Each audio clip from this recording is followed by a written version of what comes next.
Hello everybody, Bradley here, and in Civilization 6 there are some luxury resources that are more desirable than others, and recently on one of my YouTube videos I got this comment asking me how I figured that out. I wasn't sure how to best demonstrate how luxury resources work, so I hopped into the world builder and just built a map that has tons of luxury resources for us to talk about, and we're going to settle right in the middle of them. Rome is now settled on the map in between all of our luxury resources. We are going to give ourselves a whole bunch of gold here, 10,000 in fact, and I'm going to go through and I'm going to buy each and every tile until our city's as big as it can possibly get. We now own all the possible tiles in Rome. We've sent our warrior for a trip upstate where the dog went a few years back, and we are now here to talk about these luxury resources.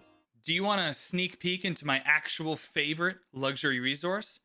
It's the subscribe button. You should hit it. There's a lot of you that watch these videos that don't hit the subscribe button. It's literally right there. You should hit it, and then these videos, they just appear on your page, and it's super cool, and the number go brrr, and I feel good. Hit the subscribe button.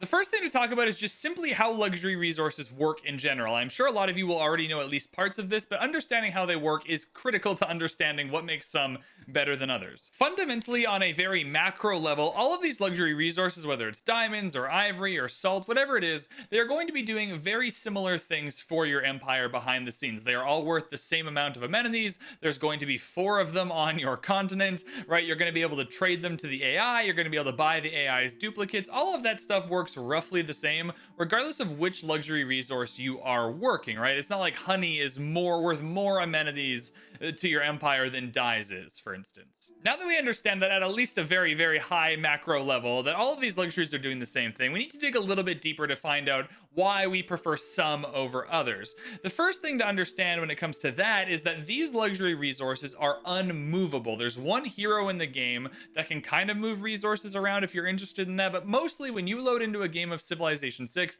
these luxury resources do not move around the map. They are stuck in place. You cannot remove them. You can't put districts on them. You can't do anything else with them. You have no choice but to either let them be blank or to work them with your empire.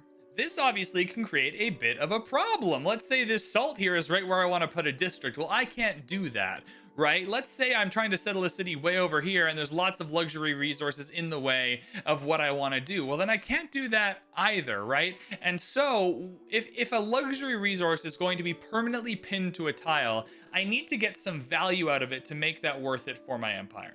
The first bit of value, and the one where this comes up most, is in the early game, right? And so if I look in the early game and I see a bunch of tiles around my empire like this, I landed here and I look at all these luxury resources.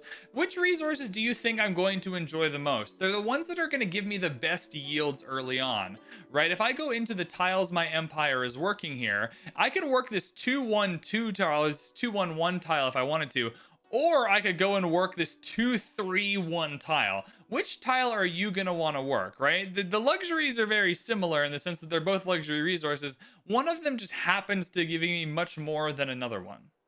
And so yields are really the first thing we're going to look at. When I land on my empire and I see luxury resources that have high yields like furs, right, I'm going to prefer those over luxury resources that have low yields like tobacco here. 2 food, 1 faith is not that interesting to me. 2 food, 3 production, 1 gold, or 1 food, 4 production, 1 gold is way more fascinating for me, and it really helps get my empire up to speed.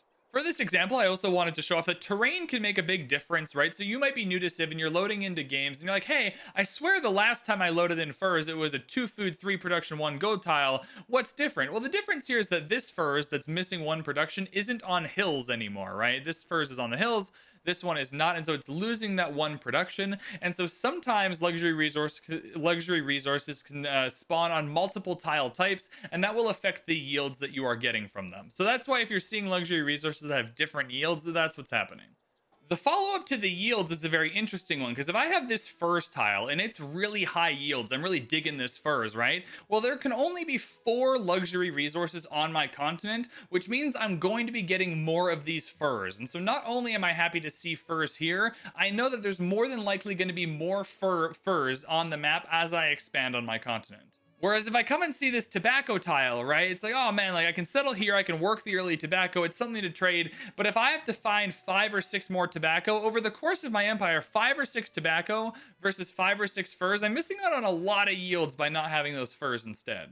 Now, of course, because there are 4 luxury resources on each continent, right? You might get different types. You might get furs, diamonds, tobacco, and incense, in which case you're happy to see 2 of them. You're a little less happy to see the other 2. But basically, what happens and what you're kind of responding to is when you see a Civ player load into a map and immediately, without even moving, they can see a couple of luxury resources and have a really good sense of whether they're going to like this map or not. This is what they're looking for. They're looking for these high yield resources over here and not these low yield ones over here. And the reason for that is that they're good right now for the Empire, but they're also good later because you know you're most likely going to have more of them.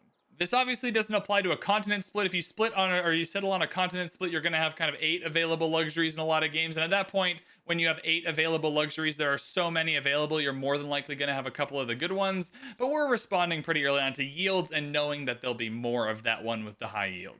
The next thing to consider is what type of victory condition you are going for. And I know you may be looking at this video right now going, what on earth is this idiot talking about? Well, let me explain. I got 8,000 gold left from my, I think Trajan inherited some wealth here. So I'm going to buy some builders and we're going to work some of these tiles. I'm going to show you what I mean.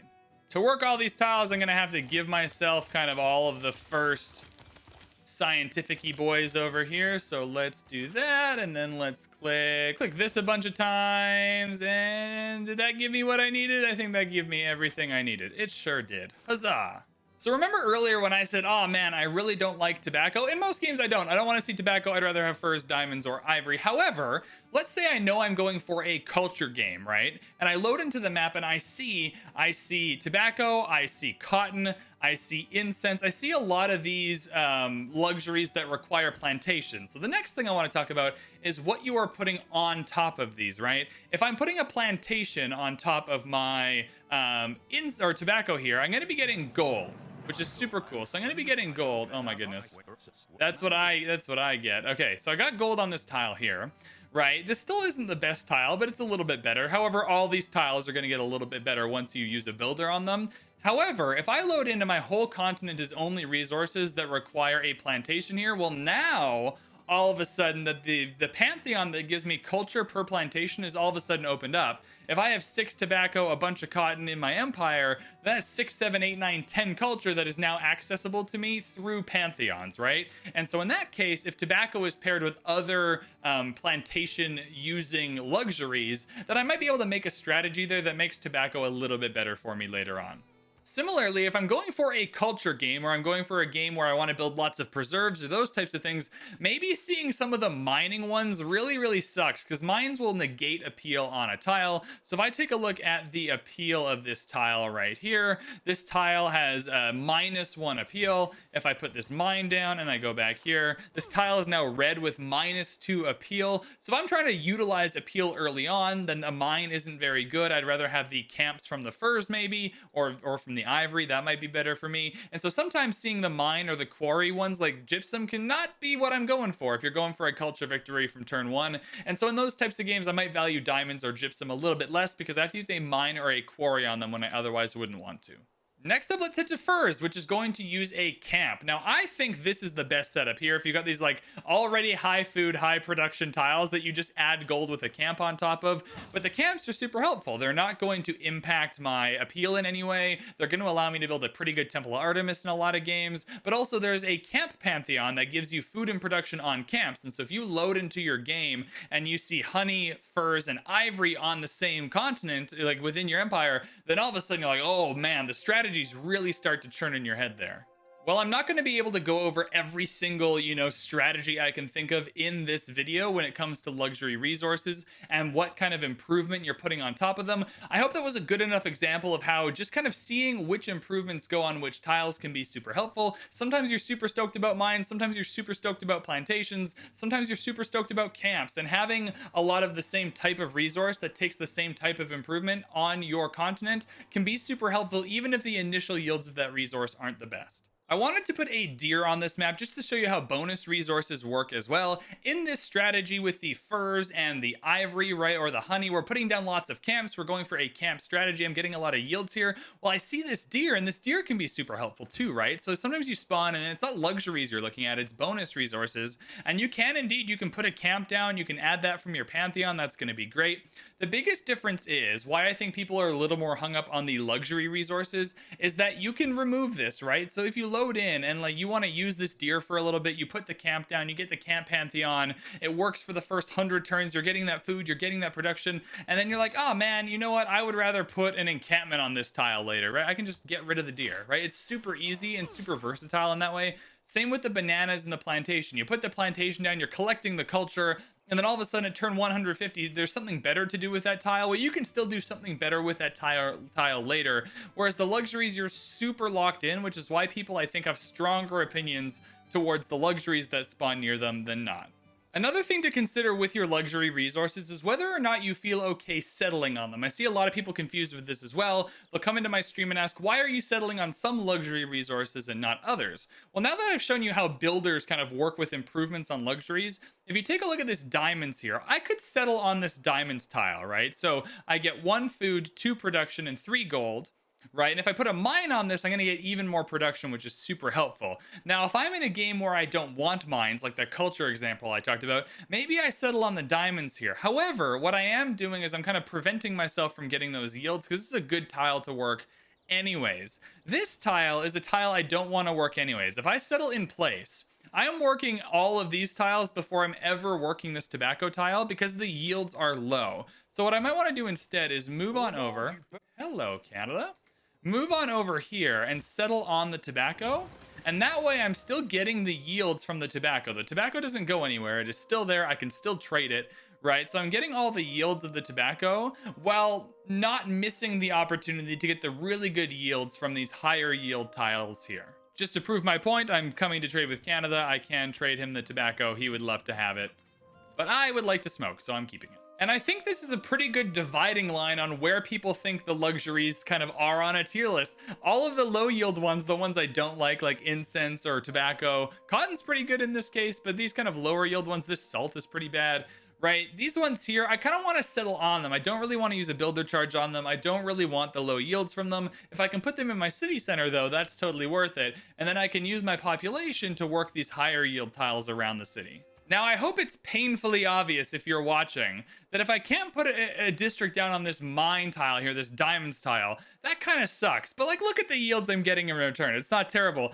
This tile though, this incense, this really sucks. I'm getting almost nothing from this tile. It's one of the last tiles in my empire I'm going to want to work. Its only value is to be a tradable resource and amenities, which is fine, right? It does have some value, but since all of those luxuries have that same value, you just wish it was something else, right? So I'm unable to district on all these tiles, but this one really sticks out as the bad one that just sucks.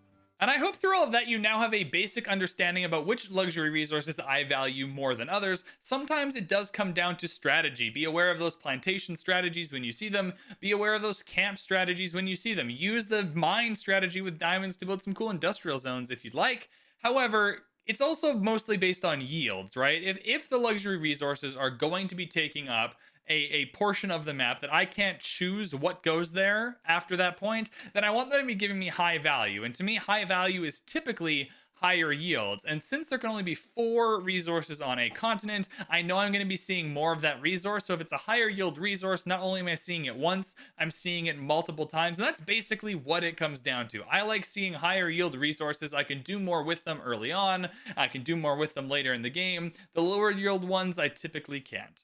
And in most cases, it really is that simple. I hope you enjoyed this video. If you did, be sure to hit the like button. Be sure to hit the subscribe button. Let me know in the comments what other types of Civ tutorial videos you'd like to see. Let me know if you'd like to see that luxury resource tier list. I'll make it. Of course, I'll make it. Head to the Discord and Twitter. All that stuff's in the description as well. Thank you so much for watching, and I will see you in the next one.